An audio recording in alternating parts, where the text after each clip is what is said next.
Board Diversity Matters. I'm pleased to be joined by my fellow speakers and experts on the topic um, on board diversity, Sunita Rajakumar and Johan Raslan. Welcome back, folks. Now, in the previous segments, we talked about how the fact that board diversity can derive better business performance. And from your experiences in boards, as well as on how companies eventually are slowly and surely getting there. Now, in our third and final segment, we will talk about some of the challenges in Asia in general and ask our experts here, Sunita and Johan, what their views are for the road ahead. Now, let's talk a little bit about the challenges. Earlier, I showed a graph on the study of women on boards by Heidrick and Struggles that shows that Asia is pretty well far off when it comes to having women at the helm. They are basically about 2 percentage points off our European counterparts. And even from my experience consulting with clients, many of whom actually do admit outrightly that it is hard to find the right caliber of candidates to make up the diversity numbers. So the big question in the room is, what can be done to help companies in Asia overcome these challenges associated with integrating diversity into the board recruitment process? Any thoughts, guys? I think what the board recruitment process needs to bear in mind at all times is that people are the most important renewable natural resource any country will have. And so it should be in the best interest of any country to make sure that all of its people are contributing and performing to the best of their abilities, whether men or women. A significant part of this equation is having equal access to opportunities. As United Nations Secretary General Ban Ki-moon put it, the world will never realize 100% of its goals if 50% of its people cannot realize their full potential. This is something that the board recruitment process needs to take into account. Yes, that makes sense. Because women hold up half the sky, as they say in China. Exactly.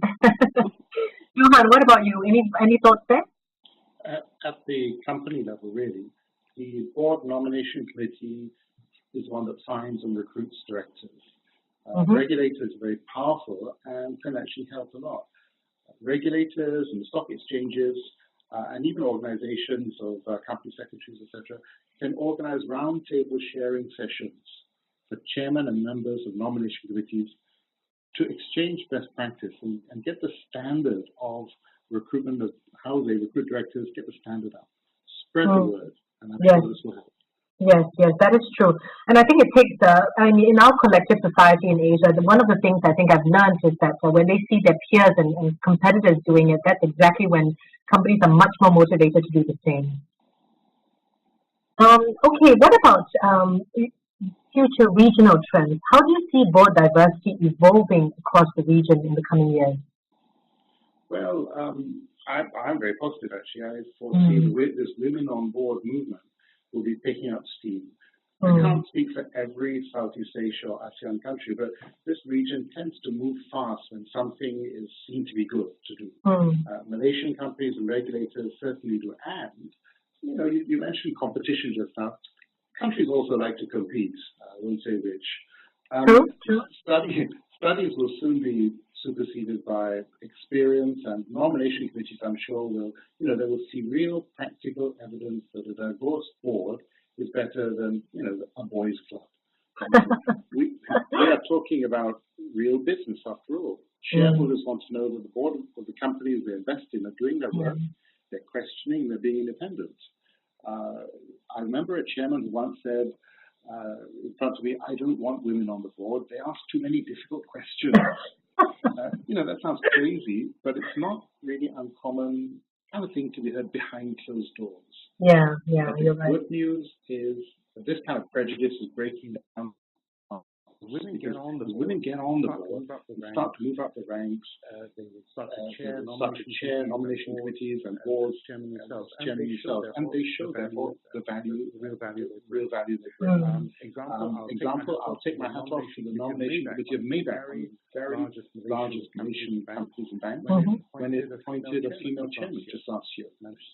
Certain Mohani's example, the chairman of Maybank, will spur women on to become directors and chairmen. But people need to play their own part as individuals.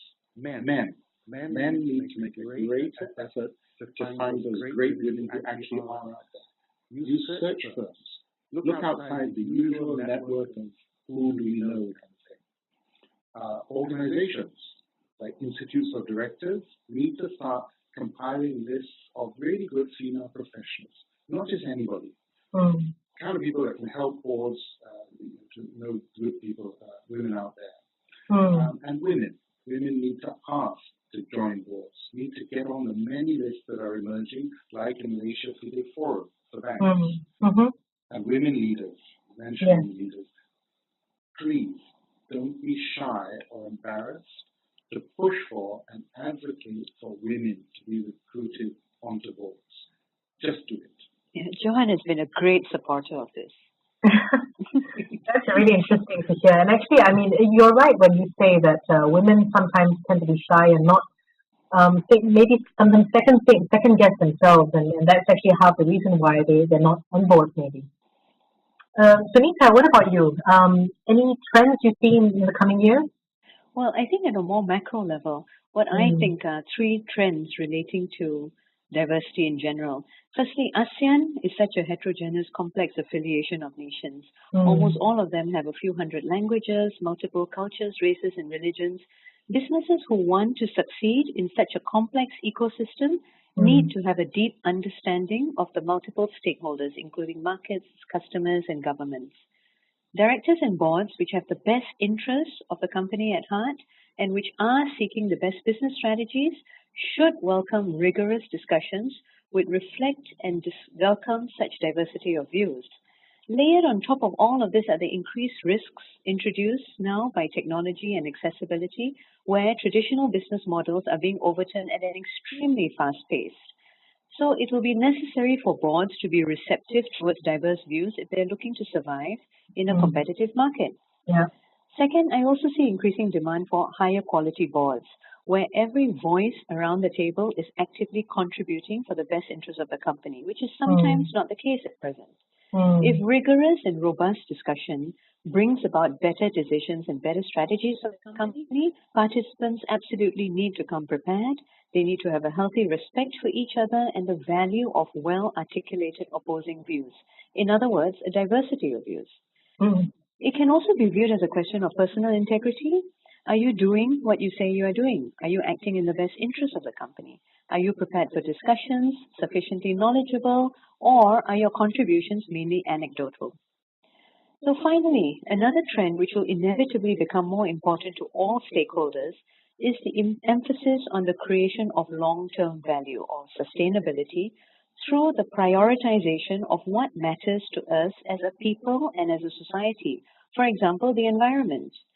Or addressing the growing wealth disparity gap by working with the underprivileged, quality of work-life balance. Taking all of this into account, are we going to need a new framework for business models which enhances such decision-making, leading to more resilient long-term value creation? There are already discussions on this topic, and I'm looking forward to progress in this area. In that instance, a framework for business models will take into account priorities of diverse stakeholders, which will correspondingly need to be reflected in the workplace and on the board. Yep, very, very good summary. Thank you there. Great.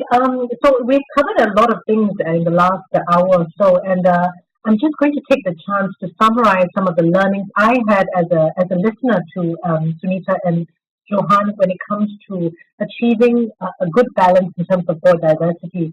So when we started out, we spoke about the process, or rather I challenged the notion of having the relationship between board diversity and business performance, and I think both experts overwhelmingly felt, rather had evidence that a good performing board is one with that is diverse in its makeup of directors. Then we talked a little bit about the trade-offs, or rather the critics saying that meritocracy and board diversity is a trade-off, and of course. We feel very strongly that both cannot be mutually exclusive. Both of the concepts can coexist hand in hand as long as the company themselves make a very strong effort to ensure that they know what exactly they want to achieve from the makeup of boards.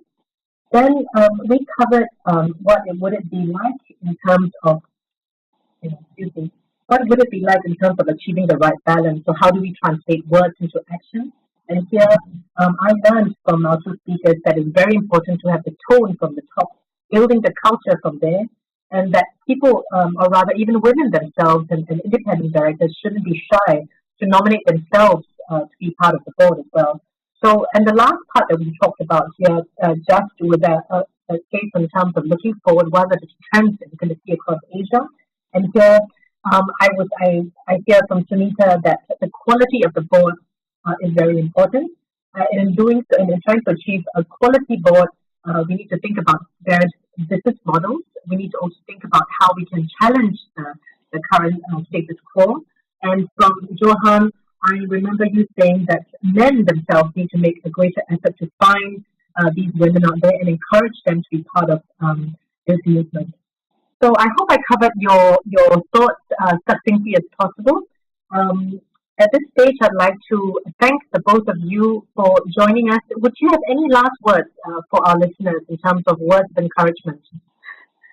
I think having podcasts like this is a great first step forward. You know, it's going to contribute towards a resource center which people can refer to.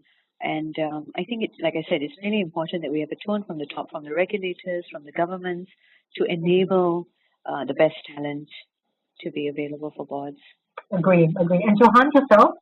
I'd just like to thank you really, Judith, thanks Corporate Citizenship, especially Bursa Malaysia for organizing this. I think, again, tone from the top, as you mentioned, is important, and for Bursa Malaysia to take this initiative is very powerful indeed. Thank you very much. Absolutely.